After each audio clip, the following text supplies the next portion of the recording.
Morning, everyone. Can you hear me? All right, good.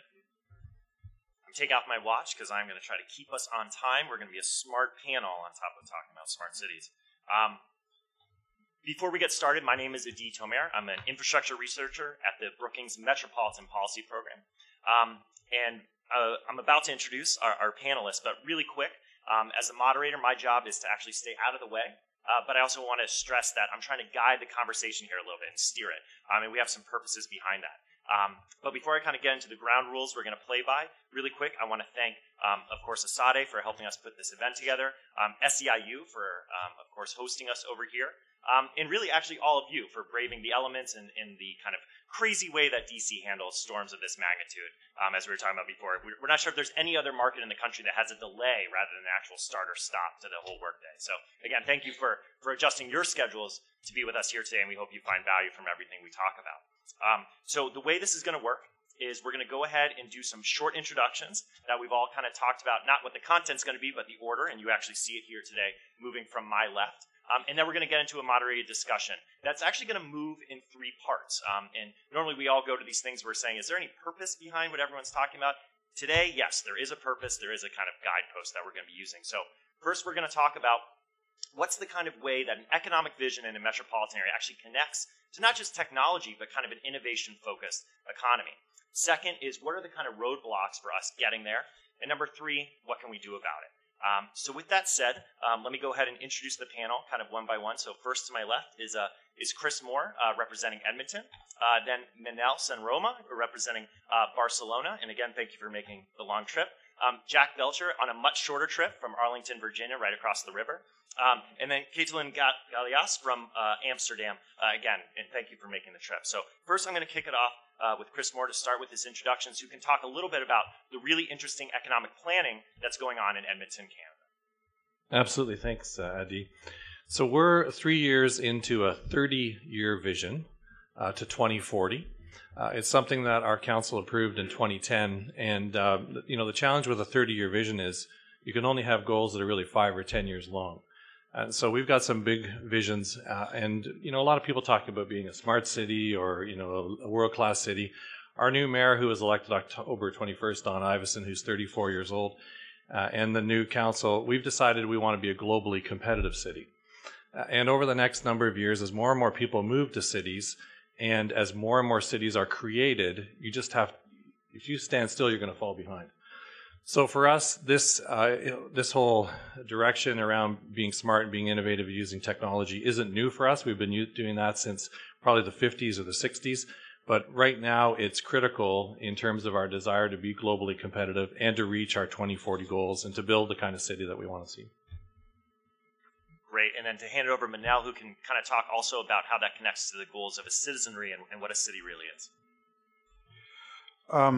Yes, first I'll talk about the city, which is much easier than to talk about the citizens. About the city, for Barcelona, well, forget about smart. To talk about cities is an opportunity because we are the capital of a small country called Catalonia. We are the second city of a medium-sized country called Spain. But in any case, these two countries are not a big deal in terms of states or nations. But Barcelona competes, as in soccer. We have a very good soccer team, and we compete with all the cities in Europe, basically, and the rest of the world. So, as a city, we compete with other cities in the world. So, this is an opportunity for us. The world of cities is an opportunity for Barcelona. So we are talking business when we talk about something cities, smart cities or whatever cities. So we are in that for that reason. As for the citizens, of course, this is not. If it's not for the citizens, it will not be. Today I was reading a Neo-Luddite article in the Barcelona press. Luddites exist, and Neo-Luddites are doing their job.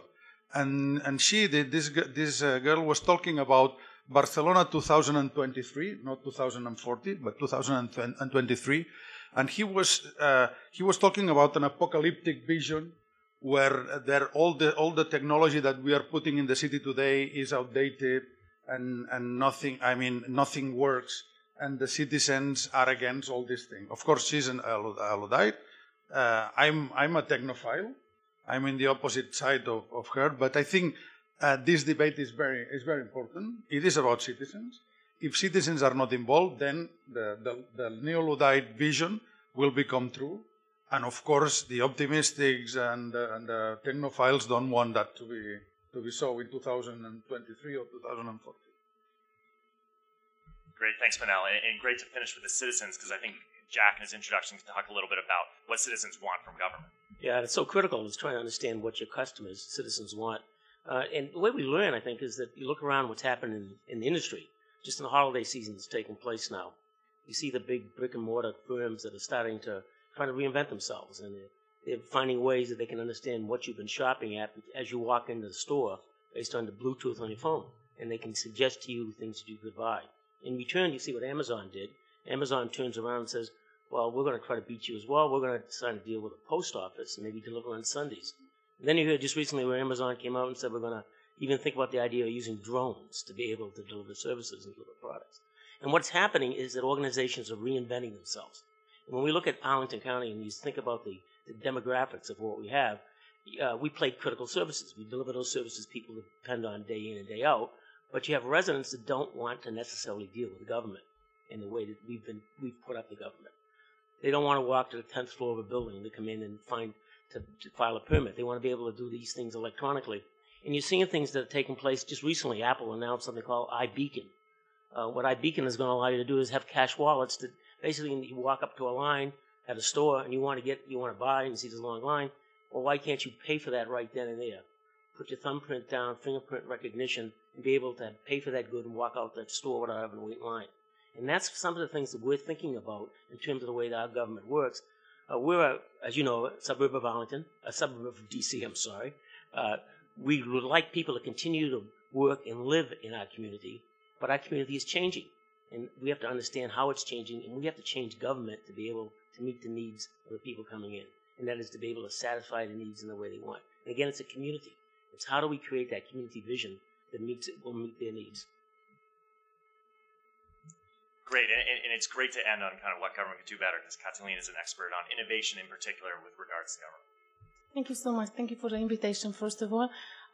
So Amsterdam Smart Cities Vision has started approximately 3 years ago, and it's being started very much tech-driven. Amsterdam Smart Cities is a public-private partnership that are collaborating a lot with energy suppliers like Alliander, and they try to make testbed for citizens and smart grid. And there are many big infrastructural projects going on in Amsterdam in terms of transportation, sustainability, energy use. Just to mention one of the last examples, they currently allocated 150 smart energy meters and also about the air pollution. So citizens are currently very much engaged how to measure the quality of the air. So this is one part. They are kind of independent and they can act very much entrepreneurs to start new projects. So I'm working in the city governance in the economic department, and I'm very much advocating the smart governance, lean organization, agile, streamlined governance, because this part is very often forgotten, just not mentioned in smart city concepts. And also we are currently participating in 3 very strong European projects that are promoting the value of working interoperable systems and making shared decisions between cities, sharing existing infrastructures. And I'm very much in favor of this methodology because we have to be smarter in terms of procurement. Cities are very fragile because it's very difficult to understand the complex processes the several vendors are bringing to the cities. And I want to keep cities kind of protected in this area and to share visions and tools to come up with the best possible purchasing decision. As I told you, these European projects are really helping 7 or more cities to collaborate on that to get the best possible smart architecture for cities. Actually, it's also about to advocate the value of open data. Thank you so much.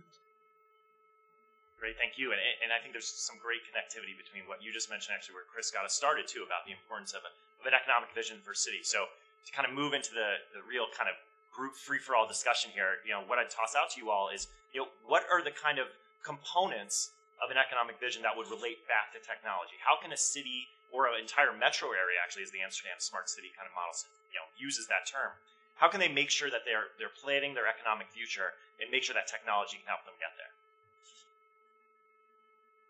Don't be shy. I'm not shy, so I tried to make it in 7 points, but because or 10 or 12 because these are biblical names, but I came up with 8 principles. So sorry, but the 8 is not a Kabbalistic number. But anyway, the multiple of 2 is I have 8 principles to make a self-sufficient city, a city that really applies technology in a way that looks for the future from the economical point of view, from the citizen point of view, so the sustainable point of view. Number 1, you have to define your own city model. We have a mantra for the city. This is like human beings. You have to decide what you want. I mean, what is your life? What you want to be when you grow old and the like. You have to define your city mantra. Number 2, you have to analyze the structure of your city and define your priorities. In fact, probably I could have joined these 2 and then I would came up with the 7 number But number 3, you have to rethink your city system. For instance, in particular in Barcelona, I will not tell you much about Barcelona, but we have this crazy system of buses, the lines of buses, with numbers that number 101, line 101, and don't forget about that. That goes from place A to place B, and 100 years ago, probably in place A, there were workers that went to place B, but now the workers are not there and the industry is not there anymore. But line number 101 keeps being there. Nobody knows why. Probably local historians could tell you about that. But so if you want to put intelligence on top of an obsolete system, you come up with some kind of Frankenstein-like system. So first of all, you have to rethink your system. So we have rethink our system and made it orthogonal, more rational, and then you put technology on that. That's just an example. So number 4, look for partners. You need partners you have the smart cities. Is like you Americans still know the histories of, and we in Europe have seen many movies of the Wild West. You have the gold rush, right? It's 49, the 49ers again, right? Go west. Smart cities is something, everybody goes west. Industries go west, the academia go west, but you have to go with partners because otherwise the deserts and the Indians and, sorry for the Indians, but the desert killed you so you better go in big wagon trails with partners. Number 5. Make your city more resilient and promote long-term investment. Resiliency is a key issue because if cities have to become the central part of future governance, they have to be as resilient as states are, and states are much more resilient than cities. Have bigger assets and the power to be resilient. Number 6. Increase public space for people because otherwise you are talking about just technology. And number 7, very important, we have already kind of done that. Break up silos within your own administration. And I would say also number 8, break up the last silos, which are the cities themselves, because every city is a silo. We keep reinventing the wheel in Edmonton, in Barcelona, in Amsterdam, in Arlington County, alone.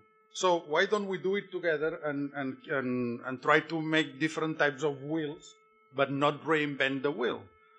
This is what we call the city protocol, but this is another question. So I'll probably next time it will be 7, which is more Kabbalistic. If I can comment with two suggestions. What is very often the problem in smart cities that we lack actually tech-savvy employers.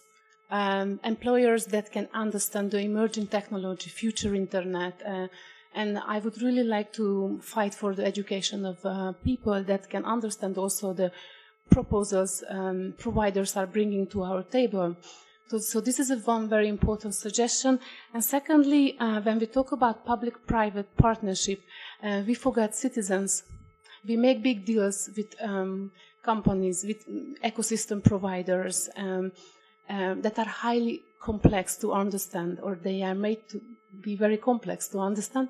But I would like to see citizens on the table, just to have a very small representation of them, and then we can talk about a more balanced decision-making system. I think education and citizens are the same thing. My intuition is that we have to talk about the new generation. If we are talking about 2040, we are talking about the kids right now. We have to involve the kids because they are the ones who are supposed to be dealing with this tsunami of technology. Just to come back to the point I raised, I really find it a problem that just this tech, future internet and emerging technology, smart city technology, is being very obscure in public organization. There are just one or two key persons who are understanding.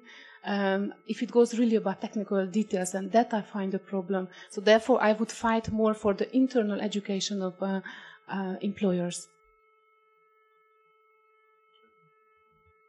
I think one thing that's just a small point. I think we tend to look at cities as being boundaries, and I think we have to be boundary-less. I think there's a jurisdictional issue. There's non-jurisdictional issue.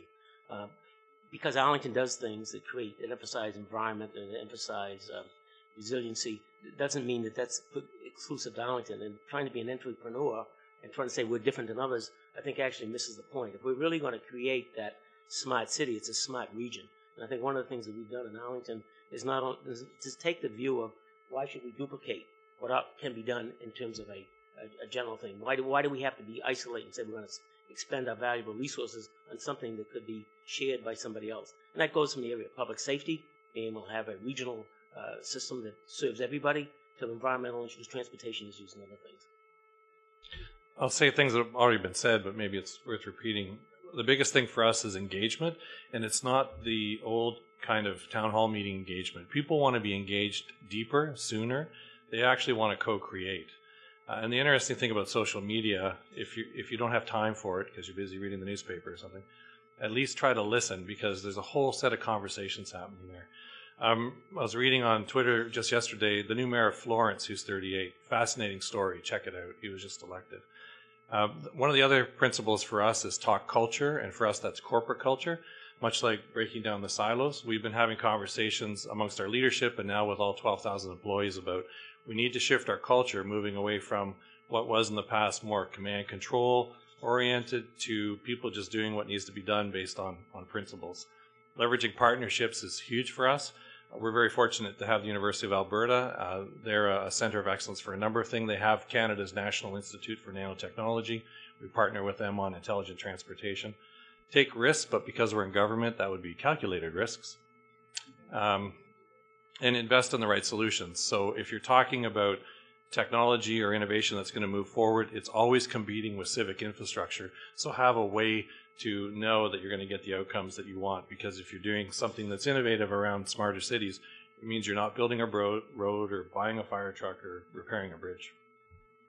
I think kind of on one of your last points there that's critical, right, is investing in the right solutions. And I think probably any city would say that. So that kind of connects then to why are we either investing in the wrong solutions or why are we not investing enough in the right solutions? So it gets kind of that roadblock element. So what would you all say to, what are the roadblocks getting to the vision? Let's say it sounds like there's a lot of agreement. Let's go with the 7/8 kind of points that Manel brought up. What are the roadblocks for us getting there?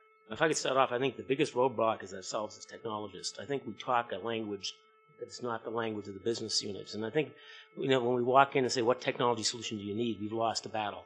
Well, we've got to understand what's keeping them up at night. And it's not the technology. It's the problem they may have in delivering transportation or environment or whatever. But having them express their views in the way that they best understand. There's a fear factor that takes place, a real communications factor. People are afraid, senior executives who are known to be experts, say, in transportation, have a fear factor talking to technologists who then talks about requirements, scope creep, statements of work, and these things. We've lost them at that point. And what they do is they fall back and they say, why can't it be as easy as me going to the Apple store and being able to download something? I have to go through all of these steps. And so it's understanding the business and then making the technological investments that are going to enable and maximize the business. So I'll agree with you. We're probably in the way. The neat thing about what's happening in government from a technology perspective is there are some leaders who realize they need to change the way they've always done IT. And I think, some of our organizations are doing that. But I agree with Jack. If we don't provide a solution to a business area that's trying to solve a problem to meet citizens' needs, and if they don't solve that, there's going to be calls to the mayor's office or council. In my mind, if we don't do that, Friday night they go home, they're frustrated. Saturday they go to the electronics store, buy some technology. Sunday they go home and go on the web and download some stuff. One of the things that challenges us the most are the two words "I agree" on the web. And then they come back on Sunday and they call up IT and they say, oh, well, we don't need your help anymore because we already solved it over the weekend. And so in the same way that in the past, things that are no longer relevant are gone, like the word processing department or the typing pool, we need to become really relevant. Otherwise, our cities are not going to be able to have that platform to move forward. I fully share these visions, especially what Jack, you mentioned. What I see happening in the reality, there is one factor we were not mentioning yet, and these are the political elections. Amsterdam is coming up in March. So you see that some politicians are more than before agile to listen to be on the stage with smart city technologies. And I think this is something we have to be very aware of, the political context, and also to try to balance that somehow. Yeah, I agree with Kathleen that before said that one of the roadblocks is the people inside the organizations. We have in the city hall typically you have architects, you have lawyers, you have people that have have been have been through the old universities. Universities have also become very old. And now we need different profiles, which we badly lack. And on that, we have to partner, of course, with academia, because I don't know another way to cope with that. But we really are very few enlightened despots that are pushing the revolution forward. And we need more of them before the revolution comes and cut our heads and so on, but before that we need more enlightened despots. That sometimes you just, you break silos, you break the organizational silos, but people in this new big room are still organized. The human organization is still there. So that to me is one of the most difficult parts of the. If I could add one more thing, we talked about, I brought on the discussion of technologists being the obstacle. It's government itself. I think we really have to look at it. Government's got to change. There's a reason for organizations in America like the Tea Party, they come up and say government's not productive. It's because government itself is dealing itself in a early 20th century mode. Right. And people are expecting much, much more from it. The regulatory things we put in place are actually prohibitive to governments being able to do things. In Arlington, for instance, we're laying a fiber optic network which could have immense value to the county. And also it's a network that could reach out to the educational community, the business community, and they've got to be involved. Well, we have regulations that say you can't do certain things. And even the people who develop the regulations, the big CLECs, the Verizons of the world, or the Comcast, the cable providers, come to us and say, how could we utilize this asset you're building? And I said, if you go down to Richmond, which is the state capital of Virginia, and get them to change the legislation that you had lobbied to put in place to stop us from doing this, that would help. Well, I'll definitely agree. Brookings wouldn't be in business if government was perfect, right? Otherwise there'd be no policy to analyze. So maybe in some ways that's a good problem to have. But I think what we're kind of connecting to here, right, naturally, is that there needs to be solution-based, and it's going to come out of government, depending on kind of who we work with. So maybe you all can kind of talk a little bit about where, per these kind of challenges that we're talking about, what's a path forward, and maybe even better, especially for the audience. And myself too, right, is what have you already done, right? I think the fiber optic being laid down, I know we have some representatives from LA who are joining us that we'll be working with over the next few days doing impressive work there. What are examples of projects that are really helping, start to kind of push forward this economic-driven kind of smart city agenda in your particular markets? Well, I'll talk about one I just tweeted about, and congratulations to all the tweeters out there. And Jack's talking about the right thing, and part of reinventing or changing government is realizing we don't always have to do everything, and it's connecting with the broader community. So in many of our cities, there's a lot of startup activity. Edmonton actually supports an organization called Startup Edmonton. That's a place where entrepreneurs can go and get be coached and mentored. Just last week in our budget, money was added to our economic development group to support that. And that startup group has actually created something called Startup City. In some cities, and Barcelona's like this, and Boston and others, Helsinki, the city has created an innovation district. In our city, the innovation district just emerged because of innovation. And it actually emerged in the old warehouse district, which is just across the street from our brand new, soon to be built $450 million arena where the Oilers will play and hopefully win the Stanley Cup again one day. But it's about creating that platform and then making it safe for people to innovate, and then figuring out how to leverage that as a city. And Kathleen was talking about open data. We've been doing that for almost 4 years now. We did an apps competition just like everybody did. But we built on that, and we actually launched in November in 2012 a citizen dashboard, which I tweeted, I'll retweet again. And the dashboard is really neat because it reports real-time information that's going on in our city that citizens are interested in. This time of year, it's when my street's being bladed. So we have so much snow, we don't plow to bare pavement. We blade to 5 centimeters, which is probably about 2.5 inches. It's really smooth to drive on. But when that dashboard is there, then people don't have to wonder what's going on. So we're working also to demystify what we do as a city. I love the idea of a $450 million stadium next to the Innovation District. It's like truly the contrasting of old economic growth models versus new. And I should say it's going to be state of the art. Oh, they all are. And the other thing, it's not just about the arena. It's actually it's an anchor piece in a whole downtown redevelopment. And just north of the arena, our tallest building right now was 34 stories because we had a downtown airport that just closed in November. It was the first airport in Canada. And somebody's come out with a 71-story building. And so that's going to, it's about redeveloping downtown, and the health of a downtown is actually a reflection of the health of the whole city. Right. And we always kind of mess with stadia in our particular program. But, actually being here in Washington, right, this section, one of the examples, especially where a downtown arena can really help things. Maybe some solutions from the other cities too. Just to mention that I think it's very important to find common vocabularies between policymakers and the tech society, and to work on that, how to break this through, because very often it's not that we don't want to be there, it's just that the misunderstanding different paradigms. So it could be very important to start to work on that. But just to mention an example I really believe in, or actually 2 examples.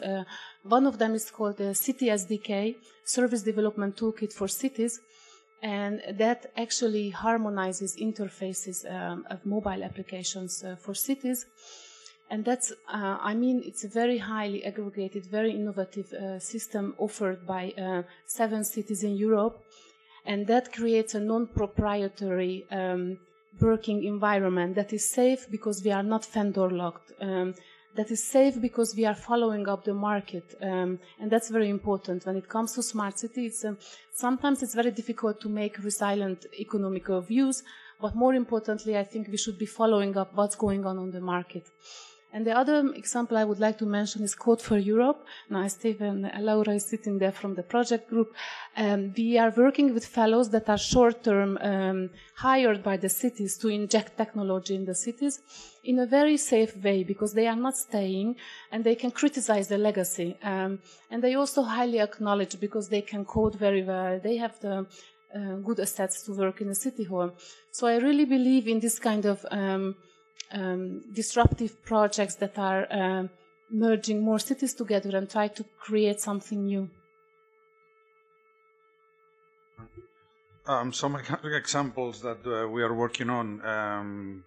First of all, breaking up the inner silos. We have built a big department with the old urban planning, environment, IT, mobility departments. Now it's only one big department. It is called Urban Habitat.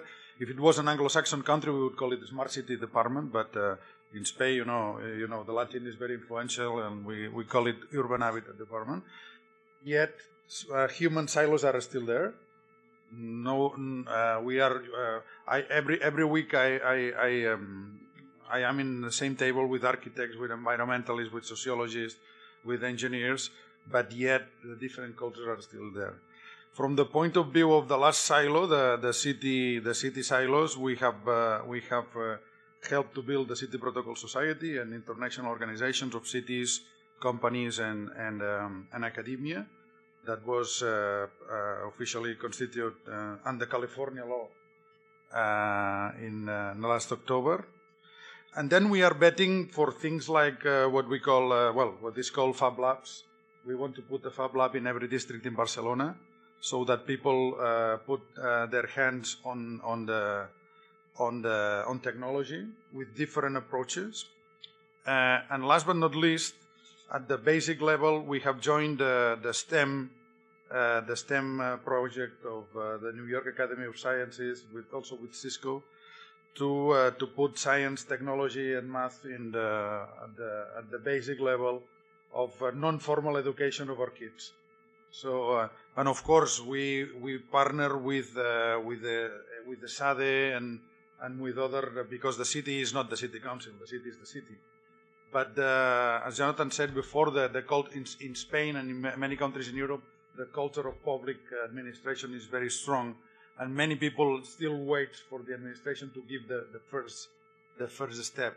But we try to change the culture and be only one big partner of the whole gang, right? So if I could add to that, I think it'd probably be a naysayer as regards open data. I mean, I read something the other day that said each of us as an individual has the equivalent of a full-length book, 65,000 words, hit us every day, from video, TV, radio, tweet, reading books, papers that are sent at us. So the question is, more data, just as Jonathan was saying, it's providing more data to decision makers with the hope that it's going to make them make better decisions. Really, it's informed decisions that you want made. And frankly, that's why we have elected officials and we have government officials. When you think about, and somebody, Beth Novosak, I think, who worked in the English government shortly and came out of the White House, said that the only example of where government has ceded responsibilities for a decision is the jury system. And that was developed in the 12th century, where they basically have said, the jury system can make a decision we will live by. But it's really the government that's going to make those informed decisions. And again, I go back to, and I don't mean to be anti-government bashing, government bashing here, but when you think about it, it's the back office systems that deliver services. And frankly, we don't do a good job of integrating those, especially in a federated type of government. And Arlington, or the federal government's federated, and so you don't have that top-down, let's get it done. The case in point is to see what happened just recently with the healthcare, the Obama healthcare plan. I mean, the same day that Apple is downloading 600,000 copies of the latest version of iOS 7 across the world in a night, we can't get 2 kids from Indiana registered to the healthcare system. There's a problem, and it's the back office systems that we got to think about. We have to do a better job of integrating those and making those work to be able to do the nice things like hand out data for open data, develop apps that can run on your Apple. These are the things we got to work on. I actually really like that comment. So we have kind of a couple minutes here, right, before we can toss it to audience Q&A. So in some ways, I'll be the first audience Q&A because I think we've really kind of covered this stuff I wanted us to talk about. So your last point's really good, right, is that using that example is that we kind of need top-down help from government, right, running big systems that people rely on. But it's also critical, right, to have grassroots level bottom-up innovation too. So, I don't mean this to be a kind of trick question, right, but is there an ideal balance in each market, right, between bottom-up and top-down innovation and the combination of the two? Or is, each market going to be different depending on, what that kind of city's, essentially broadly speaking, culture is like? I think the City Hall is responsible to give floor to these grassroots innovations, either arranging meetings or giving shelter for some of the incubating ideas on grassroots.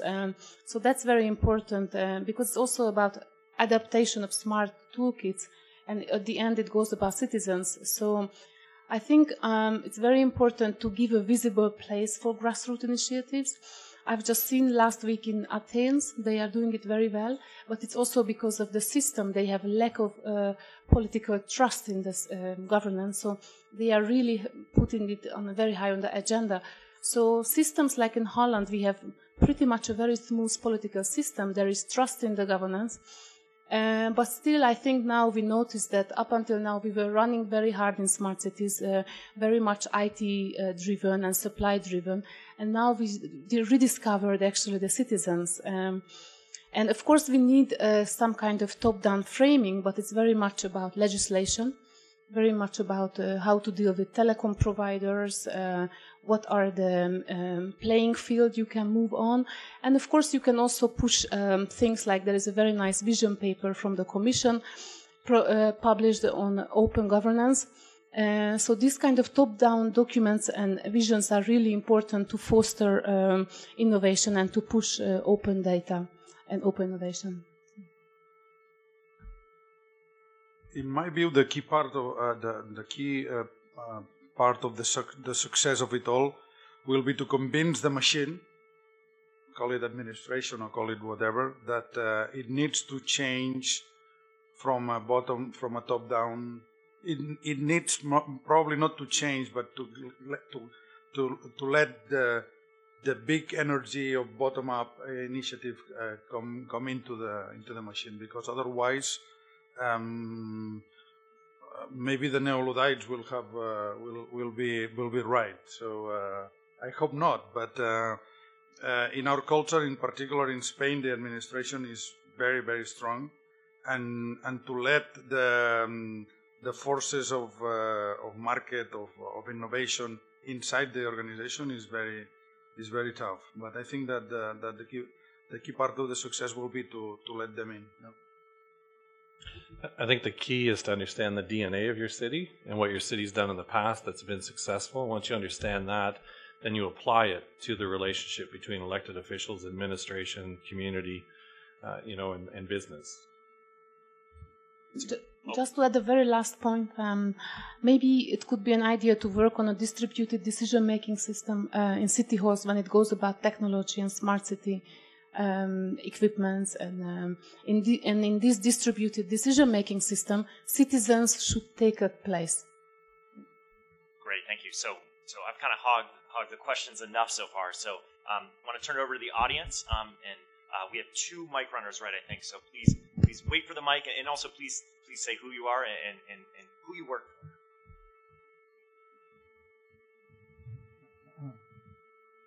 Hi, I'm Fred Altman. I'm retired, and there's a lot of talk of breaking down silos. But for an organization to work, you have to have some sort of organization. Or So, what are you suggesting in terms of reorganizing with the silos more or less broken down? That's a great question. The hierarchy doesn't leave; it just doesn't become the predominant thing. And so what we've done, what I would suggest is you have conversations about culture. You say, we have this long-term vision. Will the culture that's here get us to that vision or outcome, or do we need to address the culture? And we're very fortunate. We're not just having culture conversations, and we don't just have a culture office. We actually have hundreds of cultural ambassadors throughout the organization. So it's respecting the hierarchy, but having a different culture conversation. And most organizations know if they need to address culture, but they're too afraid to talk about culture. And when I say culture, I mean corporate culture. I don't mean other culture. We have all of that too. It's about culture, but it's also about money. It's about budget. If you really break up silos, that means one budget, not 5 different budgets in 5 different departments, because different budgets mean different agendas. And then you have all the goodwill in the world, but the guy behind you is from another department. It has his own or her own agenda, and they are talking about technology, about the smartness, about whatever, but with different agendas. So it's one budget, one agenda, one common agenda. So probably it's not going to the other, only to one and only budget, but it's also about money here. It starts at the top. I think we're fortunate in Arlington. We have an elected board, 5 members, and they rotate in terms of who's the chair. So it's like the city mayor. So one year it's one board member, then the next year it's somebody else. First year I came, the board chair said technology, e-government is number 1 with me. The next board chair who came up said, no, it's healthcare, but don't forget about technology. The third board chair came up and said, it's transportation, don't forget about healthcare, and don't forget about e-government. And when you have that sort of board of director mentality, it makes it easier. But if you don't have that top-down support, you're dead. I used to work in the House of Representatives, and frankly, 440 people 440 egos. And if you didn't have that driver force, that Speaker of the House who was setting the tone, you're dead. No matter what kind of support staff you have, what type of industry you have. And I think it's so important that you're at the table for the discussions. You know, we've talked about it from a technology standpoint, and invite the technologists to the dinner table. Many times, and I don't speak for these gentlemen, ladies, because I'm sure they're in a better situation than I am. But in our situation, we're looked at as the plumbers. And you get up in the morning, you flush a toilet. That's a government service you're engaged in.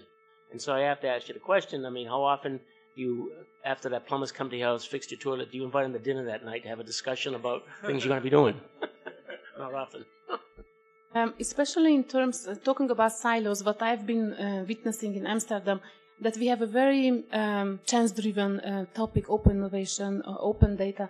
It's very difficult to find political leadership because of the silos, because up until now it was not so well known, so who should be in charge of social department, economic department, and it's been fights since many years, and up until now, so maybe now we're going to manage to get the major behind, but we really need a top-level commitment for tech-enabling technologies in cities. Great, okay. Take the gentleman in the blue, 3 rows behind you. Yeah, please. Okay. Next, I'm Sandra Baer with the Smart Cities Council. I love the idea that Manuel said about that you have to break that ultimate silo of the city, and what Jack said about a smart city truly is a smart region. But I'm really curious about the money. So have you developed any innovative templates? Do you have any ideas about how do you find the financing? How do you get the money to really make some of this innovation happen? Thank you.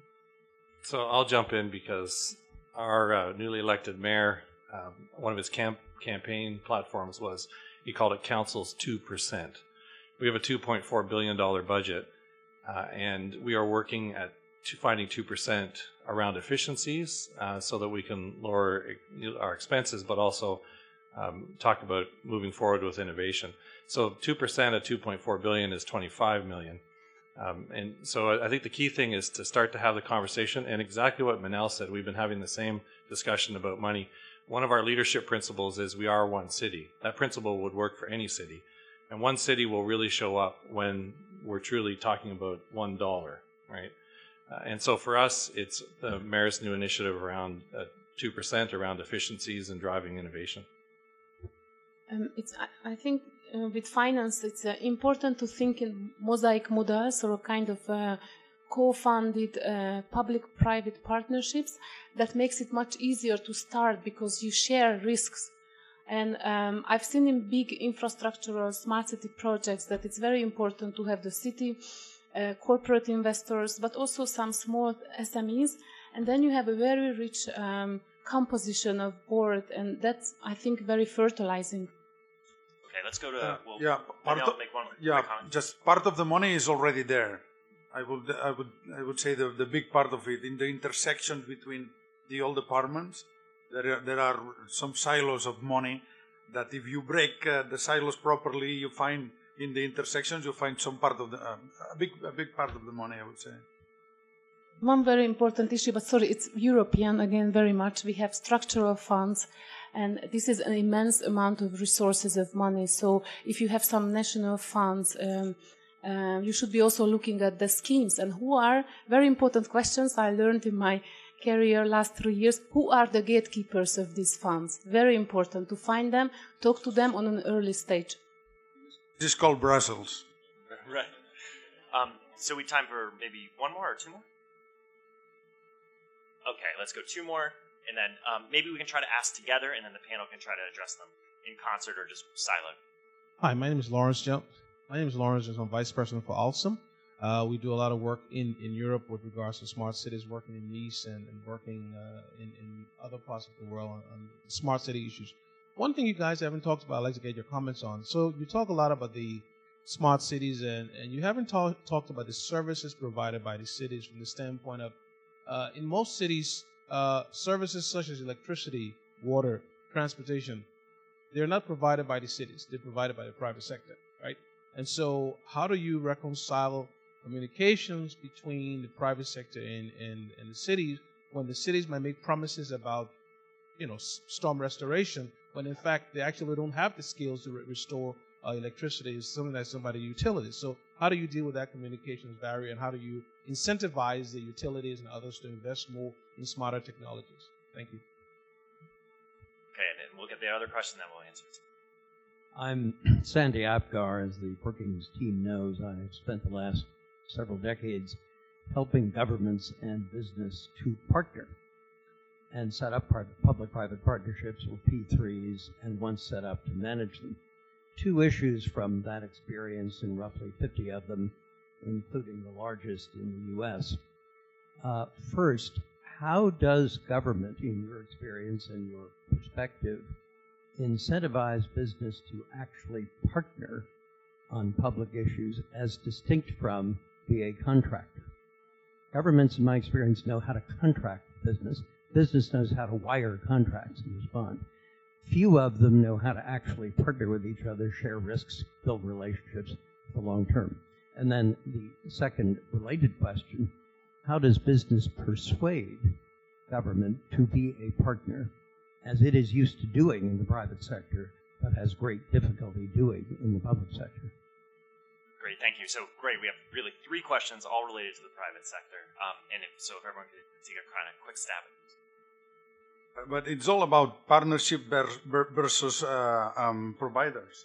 I mean, cities, we have, of course, we have providers. They provide the service.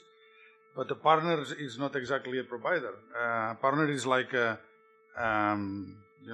couple. How do you build a couple? Part of it because of circumstances. I mean, I found my wife, but I could have found another, of course. I mean, it's part of it is it's a circumstance. But then once you get you start to think of with somebody to partner, you need some things. You need some shared values, of course. I mean, you cannot have you can have different values, but the core of both of them have to be common. It is difficult to think of a couple, one fascist and another communist. I mean, you have to have some intersection in values. Then it's confidence, personal confidence, confidence in the eyes. From the experience of the city, I see companies that come to the city with $1 in their eyes. Others come to the city looking for the same that we are looking for, partnership. So those are the ones. Those that come with $1 in their eyes are probably providers, but not partners. And finally, a long-term vision. You don't get a couple for just a weekend. It's a long-term project, which drives you. You don't know where, but it's not that different. So it is provider versus. You have to have providers. Some of them will be providers, but the key ones will be partners, and you have to build a partnership, because otherwise you cannot do it alone. You don't have cities don't have the technology. Cities have reduced amount of money, but not the technology. You need good partners. Just one thing to mention. I think it's very good in this collaboration, public-private partnership, to have competing parties, to make an open bid and let them compete. Let them show you the best technology, because very often they are proprietary. And that's the problem, because then it's not ecosystem. Then you really want to sell something. And another thing I've noticed it helps the negotiations is to make use of the corporate social responsibility in companies, because they like to be mentioned, that they are involved in city projects. That's a very strong argument. And I just would like to pick up also on the last question, the previous question about the model, how to engage corporate parties to take over some public services. I've seen a very good model just being launched 3 years ago in New York, the New York services. They make this kind of project called impact volunteering. And I think this is very powerful because they are actually negotiating with corporations that you can actually outsource some tasks from the government that is being picked up by several organizations. And the city is not doing anything else, just trying to collaborate and find the best provider. And I think it's very innovative. And in Europe, we also actually being introduced by a major Bloomberg. And in Europe, we're also very much looking to this as a kind of best practice. And this also gives incentives very clearly on the parties that are involved, kind of certificate and acknowledgements. Partnership is sort of a bad word in business. I think the idea is that you want them to feel it's a win-win situation. And the government often comes into the idea saying, we're going to get the cheapest business we could here. And also, we're not being specific in terms of what our goals are. And so the business is trying to find out what you're trying to do. And so you get inundated with a lot of people trying to ask for your assistance in particular areas. But it's understanding what it is you're trying to do, going through a competitive process, as Caitlin just talked about, to make sure you're getting people in that can do the job. It's also a different approach to how we do our procurement and purchasing. Right now, I think we're overly, in America at least, overly restrictive in terms of how we do it. We don't take that approach of saying, let's get somebody in here that can help us get this job done. The other thing we do in Arlington, and since I've been there, I've made a point of this. Once we go through all this process, it has to be a true partnership. And so what I do is I meet with the CEO of that firm. And if that CEO won't come in, he's off the boat. So and then also I'll ask that CEO for his phone number, his mobile phone, and his home phone number. And I can't tell you the number of times I've called John Chambers' wife, who's the CEO of Cisco, and he'll answer the phone and she'll say, what is it? And I'll say, it's Jack again calling from Arlington. I don't know why we're not getting that delivery on that equipment we asked for. And I think you got to get that. And that's not too much to ask for. If they're investing, they may look at you as a small, and Arlington is very small. Well, we don't have deep pockets at all. But we're visible, and we can do damage to them if they don't deliver. And I think that's why you have to get that type of relationship to make it work. I feel like I need to give Jack my home phone number. Just on the P3 side, we've got a few $1 billion of projects in the works. What I'd add to what everybody else said is communication to citizens is critical. Not only is P3 new for some local governments, but it's really new for citizens and communicating. On the utility side, we're very fortunate. The city is the sole shareholder of the company that does the water and power, not only in Alberta, we also do it in BC and New Mexico and Arizona. We're kind of in the sustainability business. So we're in a unique position there and don't have some of those challenges you talked about. Great. Well, thank you for the questions. I know there's plenty more, and we're going to be here after we're finished, but trying to keep the trains running relatively on time. It seems like we really kind of learned quite a lot here, that there's absolutely an opportunity for an economically driven vision, whether it's 7 points, 8 points, or pick your number. But also that the problems and the solutions rest in government. And frankly, actually, the last questions are great because it's really going to require private sector collaboration to get there too. So again, on behalf of the audience, hopefully you'll join me in thanking the panel for their time and frankly for traveling all this way under the weather conditions too.